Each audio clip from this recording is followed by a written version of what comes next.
नमस्कार साथियों, राधे राधे। आपका स्वागत है हमारे इस YouTube चैनल पर।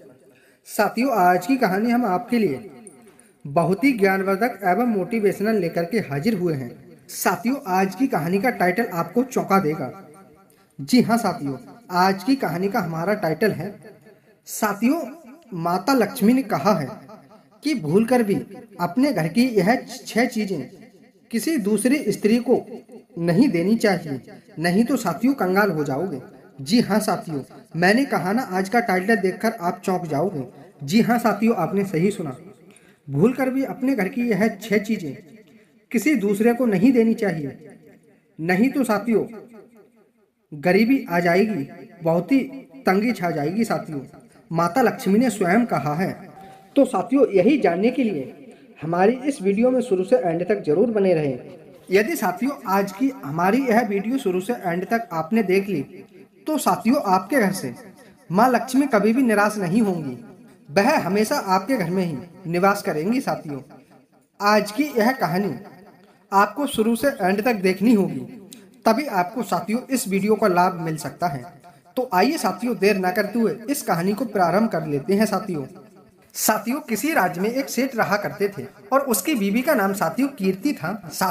साथियों, वह कीर्ति नाम की कन्या जो थी, वह अपने पति और सास ससुर के साथ में रहा करती थी। साथियों वह कीर्ति जो थी, वह एक पतिव्रता नारी थी। साथियों वह सत्य धर्म का पालन करने वाली थी।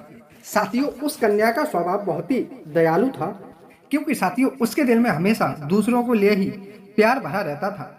वह हमेशा दूसरों की सहायता करने के लिए हमेशा आगे रहा करती थी। साथियों उस कीर्ति का पति जो था, वह सेठ एक बाजार में व्यापार करता था। क्योंकि साथियों वह कीर्ति अपने सेठ पति से बहुत ही ज्यादा प्रेम करती थी। क्योंकि वह अपने पति को ही परमेश्वर मानकर उनकी पूजा करती थी। साथियों वह कीर्ति जो थी, वह नित्य अपने पति से पहले जागा करती थी, और जब तक पति उठा करते थे तब तक वह घर के सारे काम काज कर लिया करती थी। और वह साथियों हर रोज अपने घर पर एक नई रंगोली बनाया करती थी। फिर उसके बाद में साथियों वह भगवान का पूजा पाठ किया करती थी। उसका नित्य कर्म यही था। साथियों अन्य काम करने के बाद में वह हमेशा भगवान की पूजा आराधना किया करती थी। क्योंकि साथियों एक बात कीर्ति में और थी, वह कभी दान दक्षिणा देने में कभी भी पीछे नहीं हटती थी, ना ही अपने घर से किसी साधु महात्मा के लिए निराश होकर जाने दिया था। क्योंकि साथियों उसके द्वार पर जो भी याचक साधु महात्मा आया करते थे, उन्हें बिना दान दिए वहां से विदाई नहीं करती थी। क्योंकि जो उसके द्वार पर यदि भूखा पेट आता था, तो वह पेट भर भोजन करके ही वहां से वापस जाया करता था। इतना ही नहीं साथियों, वह पड़ोसियों को भी भोजन कराया करती थी। और वह हमेशा पड़ोसियों की भी मदद किया करती थी। क्योंकि साथियों वह कीर्ति की गांव के लोग इतनी बड़ाई किया करते थे, लेकिन उस बात को लेकर उस कीर्ति ने कभी भी अपने आप पर घमंड नहीं दिखाया, और ना ही वह साथियों घमंड में रहा करती थी। वह हमेशा सबके लिए हाथ खोलकर रखा करती थी। जो भी साथियों उसके घर पर कुछ भी चीज मांगने आया करता था, उसे वह बिना दे ना भेजा करती थी। इसी तरह समय बीतता गया। एक समय की बात है साथियों, उसके घर में साथियों एक पड़ोसन की स्त्री उसके घर पर आती है और उससे कहने लगती है, हे कीर्ति बहन, कि मुझे तुमसे कुछ काम है। तभी साथियों वह कीर्ति कहने लगती है, आइए हमारे घर पर तुम्हारा स्वागत है। किस काम से आखिर आपको आना हुआ है? यदि आपको कोई वस्तु चाहिए तो मुझसे मांग सकती हो। तभी साथियों उस कीर्ति की बहन कहने लगती है, तभी साथियों वह कीर्ति से वह पड़ोसन कहने लगती है कि मेरे घर पर कुछ मेहमान आए हुए हैं और मैं आपके घर से तवा पटा बेलन लेने आई हूँ।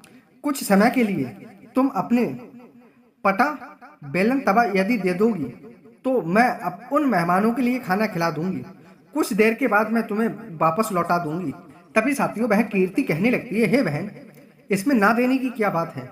अभी पटा बेलन और तवा की मुझे जरूरत भी नहीं है, तुम मेरा पटा बेलन तवा ले जा सकती हो। फिर उसके बाद में साथियों वह पटा बेलन तवा उस स्त्री को दे देती है। तभी साथियों वह उस कीर्ति के घर से पटा बेलन और तवा लेकर के अपने मेहमानों को खाना भोजन परोस देती है पका करके, और साथियों ऐसे ही उसका समय बीतता गया। तभी दोस्तों 2-4 दिन बीतने के बाद में एक पड़ोसन उसके घर में फिर आ जाती है और तभी साथियों वह कहने लगती है, हे बहन, मैं आपके घर पर कुछ मदद मांगने के लिए आई हूँ। तभी साथियों वह कीर्ति कहने लगती है, कहो क्या बात है, इसमें घबराने की क्या बात है, तुम मुझे बता दो, मैं तुम्हारा काम सफल कर दूंगी। तभी साथियों वह कीर्ति से कहने लगती है, हे कीर्ति बहन, मेरे घर पर कुछ मेहमान आने वाले हैं और मेरे घर की झाड़ू मिल नहीं रही है, इसलिए कुछ देर के लिए तुम अपनी झाड़ू मुझे दे दो और मैं अपने घर की साफ सफाई करने के बाद में तुम्हें झाड़ू वापस लौटा दूंगी। तभी साथियों वह कीर्ति कहने लगती है, रुको बहन, इसमें पूछने की क्या बात है, अभी मैं उससे कुछ काम भी नहीं कर रही हूँ, तुम मेरे घर की झाड़ू ले जाकर अपने घर की साफ सफाई कर दो, उसके बाद में मुझे पहुंचा देना। इतना कहने के बाद में साथियों वह कीर्ति जो थी वह अपने घर से झाड़ू ला करके और उस पड़ोसन को दे देती है साथियों। और वह पड़ोसन जो थी वह कीर्ति के घर की झाड़ू लेकर के साथियों चली जाती है। तभी साथियों वह कुछ देर बाद वह स्त्री फिर आ जाती है और कहने लगती है, हे कीर्ति बहन, मुझे आपकी एक और मदद चाहिए। तभी साथियों वह कहने लगती है कि हे बहन, तुम निःशुल्क होकर के पूछिए और मुझे अपनी समस्या बताइए, यदि मुझ पे हो पाएगा तो मैं अवश्य कर दूंगी। अभी 2-4 दिन पहले तुमने झाड़ू मांगी थी तो मेरे पास थी, मैंने दे दी थी। यदि मेरे पास जो चीज होगी वह वस्तु अगर मांगना चाहती हो तो मैं दे सकती हूँ। तभी साथियों वह पड़ोसन कहने लगती है, हे कीर्ति बहन, कि हे बहन, मुझे कहीं जाना है और मेरे पास पहनने के लिए एक भी गहना नहीं है, यदि आप मेरी मदद कर सको तो मुझे कुछ गहने और एक साड़ी दे दो, जिससे मैं वापस आकर के तुम्हें लौटा दूंगी। फिर उसके बाद में साथियों वह कीर्ति जो थी वह अपने घर के अंदर जाती है और एक साड़ी और कुछ गहने लेकर के आती है और उस पड़ोसन को साथियों दे देती है। तभी साथियों वह पड़ोसन जो थी वह प्रसन्न होकर के कीर्ति के गहने और साड़ी लेकर के चली जाती है। इतने पर साथियों कुछ देर बीतने के बाद में दूसरी पड़ोसन उसके घर पर पहुंच जाती है और कहने लगती है साथियों कि हे कीर्ति बहन, कि यदि आपके घर पर दूध मिल जाए तो दूध दे सकती हो क्या? तभी साथियों वह कीर्ति कहने लगती है, अरे बहन, ऐसी बात कुछ नहीं है, तुम्हें दूध चाहिए ना, मैं अभी ला करके देती हूँ। तभी साथियों वह कीर्ति जो थी वह घर से दूध ला करके उस पड़ोसन को दे देती है। तभी साथियों इस तरह वह कीर्ति अपने सभी पड़ोसन की मदद कर देती है और शाम को उसका पति घर पर व्यापार से आ जाता है। फिर उसके बाद में साथियों वह हंसी खुशी से शाम को सो जाते हैं और जैसे ही साथियों सुबह को उठते हैं तो वह साथियों उसका पति उठ नहीं पाता है। तब तक साथियों उसके गोदाम से खबर आ जाती है कि हे भाई, रात तुम्हारी दुकान किसी ने लूट ली है, तुम्हारे गोदाम से चोरी हो गई है और तुम्हारे गोदाम में सारा माल गायब है। तभी साथियों वह कीर्ति का पति जो था वह एकदम घबरा जाता है और तुरंत ही गोदाम पर आकर देखता है साथियों।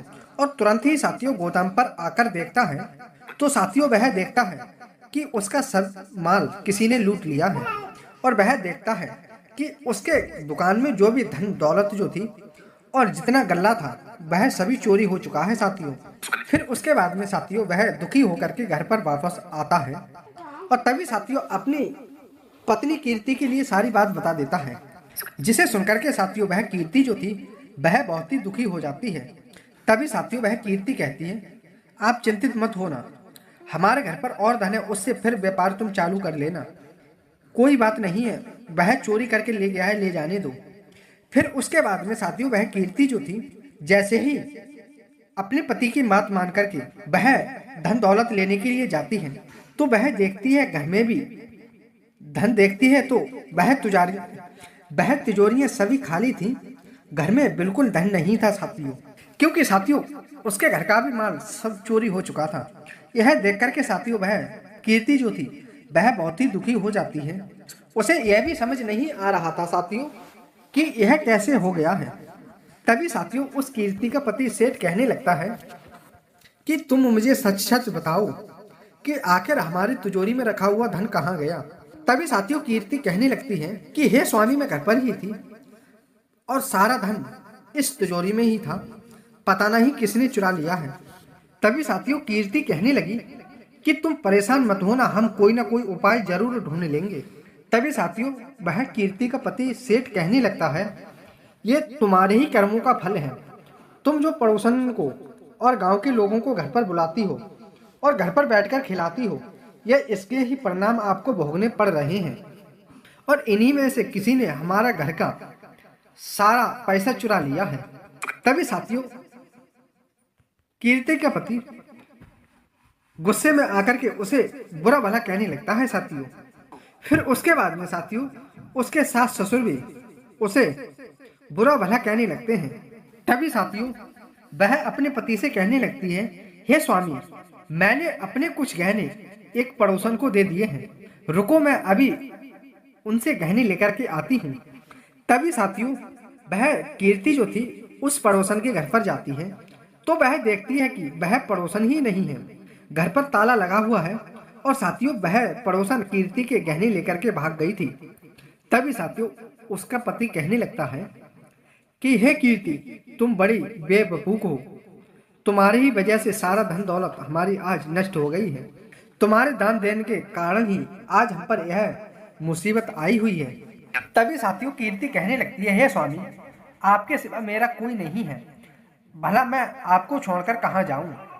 तभी साथियों उसका पति कहने लगता है, अब तू कहीं पर भी जा, लेकिन अब तू इस घर में नहीं रह सकती। तभी साथियों वह कीर्ति जो थी वह हाथ जोड़कर अपने सेठ पति से विनती करने लगती है, लेकिन उसका पति उसकी एक भी नहीं सुनता है और साथियों उसे अपने घर से धक्के मारकर निकाल देता है। तभी साथियों उसका सेठ पति जो था वह कहने लगा, अब तू दोबारा इस घर में कभी मत आना, चाहे तू मर जाना चाहे कहीं चली जाना। फिर उसके बाद में साथियों वह कीर्ति उस घर को छोड़ करके चली जाती है। तभी साथियों वह उस घर से निकल करके भगवान भोलेनाथ के मंदिर में पहुंच जाती है। अब भगवान की पूजा करने लगती है। तभी साथियों भगवान भोलेनाथ से कहने लगती है, हे प्रभु, हे भगवान, मैं तो हमेशा आपकी ही सेवा करती थी। हे प्रभु, कृपया मुझे यह बताओ कि मैंने कौन सा अपराध किया है जो आप प्रभु हमसे रूठे हो। तभी साथियों उसी मंदिर में बैठ करके भगवान भोलेनाथ का भजन करने लगी और मन ही मन सोच रही थी, यदि मेरे पति मुझे स्वीकार नहीं करेंगे तो मैं भला इस दुनिया में जीकर ही क्या करूंगी। तभी साथियों इतना कह करके वह कीर्ति जो थी अपने प्राण देने के लिए एक घने जंगल की ओर जाने लगती है। तभी साथियों उसी जंगल में पहुंच जाती है। सुनसान जंगल में पहुंचने के बाद में तभी साथियों उसे एक बहुत ही गहरा कुआं दिखाई देता है और साथियों उसी मन पर खड़े होकर के वह भोलेनाथ की प्रार्थना करने लगती है और कहने लगती है, हे प्रभु, मैं अपने प्राण देने के लिए जा रही हूँ। यदि मेरे द्वारा तुम्हारी पूजा में कोई भी कमी रह गई हो तो मुझे माफ कर देना। मैं अपने पति के बगैर जीवित बिल्कुल भी नहीं रह सकती हूँ, इसीलिए मैं इस कुएं में कूद करके मैं अपनी जान दे दूंगी। इतना कहकर के साथियों वह कीर्ति जो थी उस कुएं में कूदने वाली ही थी। तभी स्वयं साथियों भोलेनाथ उस कुएं में प्रकट हो जाते हैं। तभी साथियों भगवान भोलेनाथ कहने लगते हैं, हे कीर्ति, रुक जाओ, तुम यहाँ क्या कर रही हो, रुक जाओ कीर्ति। तभी साथियों जैसे ही कीर्ति आंख खोलकर देखती है तो वह देखती है स्वयं भोलेनाथ वहां पर प्रकट हुए होते हैं। और तभी साथियों भगवान भोलेनाथ के दर्शन करके वह कीर्ति बहुत ही खुश हो जाती है। तभी साथियों सुकन्या कहने लगती है, हे भोलेनाथ, मुझे क्षमा करना, मैं बहुत बड़ा पाप करने के लिए जा रही थी। तभी साथियों भगवान भोलेनाथ कहने लगते हैं, हे कीर्ति, मनुष्य को स्वयं अपने प्राण नहीं लेने चाहिए, इसमें महापाप लगता है। तभी साथियों वह कीर्ति कहने लगती है, हे भोलेनाथ, मैं बहुत ही बेबस हूँ, मैं बहुत ही मजबूर हूँ, क्योंकि मेरे पति ने मुझे घर से निकाल दिया है, क्योंकि मैं अपने पति को छोड़ करके जीवित नहीं रह सकती हूँ, इसलिए मैं अपने प्राण देने के लिए जा रही हूँ। तभी साथियों भगवान भोलेनाथ कहने लगते हैं कि जो तुम्हारे घर में घटना घटी है वह तुम्हारे ही कर्मों के कारण घटी है, क्योंकि तुमने कुछ ऐसी चीजें दूसरों को दान में दे दी हैं। उसके मांगने पर तुमने उन चीजों को दे दिया है, जिससे मनुष्य को कभी भी वह चीजें अपने घर से दूसरे को नहीं देनी चाहिए, क्योंकि यह वस्तु यदि कोई अपने घर से दूसरे घर को देता है तो माँ लक्ष्मी उन्हीं के साथ में चली जाती है। तभी साथियों वह कीर्ति कहने लगती है, हे प्रभु, ऐसी वह कौन सी चीजें थी जो मैंने अनजाने में भूल में दे दी हैं। तभी साथियों भगवान भोलेनाथ कहने लगते हैं, हे कीर्ति, कुछ चीजें ऐसी होती हैं जिससे माँ लक्ष्मी सदा सदा के लिए चली जाती हैं, और मैं आज तुम्हारे लिए बताने जा रहा हूँ कि आखिर आपने वह कौन सी चीजें अपने घर से दूसरे को दी थी जिससे आपके घर से माँ लक्ष्मी निराश होकर के चली गई हैं। तभी साथियों भगवान भोलेनाथ कहने लगते हैं कि है कीर्ति, पहला किसी के लिए पटा बेलन तवा नहीं देना चाहिए। यदि कोई भी स्त्री दूसरे घर को पटा बेलन और तवा देती है तो माँ लक्ष्मी उसी के साथ में दूसरे के घर चली जाती है, क्योंकि रसोई घर में इन चीजों का महत्व बहुत अच्छा होता है, क्योंकि इन्हीं वस्तुओं से भगवान को प्रसाद चढ़ाया जाता है, क्योंकि यह तवा पटा बेलन पर पहली रोटी बनी गाय को खिलाई जाती है। तभी साथियों भगवान भोलेनाथ कहने लगे, हे कीर्ति, दूसरी बात तुमने अपनी पड़ोसन के लिए साड़ी और गहने ही दे दिए, क्योंकि किसी के लिए कोई अपने घर के आभूषण, वस्त्र और गहने नहीं देने चाहिए, क्योंकि माँ लक्ष्मी सदैव ही आभूषण में वास करती हैं। क्योंकि एक वैवाहित स्त्री के लिए अपने आभूषण किसी दूसरे स्त्री को नहीं देने चाहिए। जो स्त्री अपने आभूषण अन्य स्त्री के लिए देती है उसके भाग्य में साथियों दुर्भाग्य ही आता है। और तीसरी वस्तु है, हे कीर्ति, आपने किसी पड़ोसन के लिए झाड़ू दे देती, क्योंकि झाड़ू का बहुत महत्व माना जाता है। कहा जाता है कि झाड़ू माँ लक्ष्मी विराजमान रहती हैं, क्योंकि झाड़ू को माँ लक्ष्मी का रूप माना गया है और झाड़ू को लक्ष्मी जी कहा जाता है। और यदि साथियों अपने घर की लक्ष्मी किसी दूसरे को दे दी तो माँ लक्ष्मी तो खुद ही चली जाएंगी। तुमने तीसरी गलती यही की थी, अपने पड़ोसन को अपने घर की ही झाड़ू दे दी। और एक बात आपके लिए और बता दें कि शाम होने के बाद में किसी भी सफेद वस्तु को घर से बाहर नहीं भेजना चाहिए, किंतु आपने आटा और दूध ही दान में दे दिया, क्योंकि शाम को दूध और आटा देने से जीवन में दुर्भाग्य आता है। क्योंकि शाम के समय में सफेद चीज का दान नहीं करना चाहिए, क्योंकि यदि वह सफेद चीजें दान करता है तो मनुष्य के जीवन में अशुभ समय प्रदान हो जाता है। तभी साथियों भगवान भोलेनाथ कहने लगते हैं, हे कीर्ति, मैंने वह सभी वस्तुएं बता दी हैं जिसका आपको कभी भी दान नहीं करना चाहिए, किसी दूसरे के लिए उपयोग के लिए नहीं देनी चाहिए। तभी साथियों भगवान भोलेनाथ से कीर्ति कहने लगती है, हे भोलेनाथ, मुझसे बहुत बड़ी गलती हो गई है, मुझे कृपया क्षमा करना। तभी साथियों वह भोलेनाथ कहने लगते हैं, इसका पछतावा तुम्हें बहुत ही पहले हो चुका है, इसलिए तुम जाओ, घर पर लौट जाओ और माँ लक्ष्मी तुम्हारे घर पर दोबारा पहुंच जाएंगी और जो भी धन आपका चोरी हुआ है वह धन भी सब वापस आ जाएगा। तभी साथियों वह कीर्ति जो थी वह वापस आने लगती है अपने घर पर। उधर से उसका पति आ जाता है और कहता है, जिसने हमारा धन चोरी किया था वह धन सभी ने लौटा दिया है। तभी साथियों वह हंसी खुशी से अपने घर पर रहने लगते हैं और भगवान भोलेनाथ जैसा पहले था वैसा ही कर देते हैं। तो साथियों आज की वीडियो में बस इतना ही। उम्मीद करते हैं आपको वीडियो पसंद आई होगी। यदि साथियों वीडियो पसंद आई हो तो वीडियो को लाइक शेयर करके एक प्यारा सा कमेंट जरूर कर देना। जय भोलेनाथ का धन्यवाद साथियों।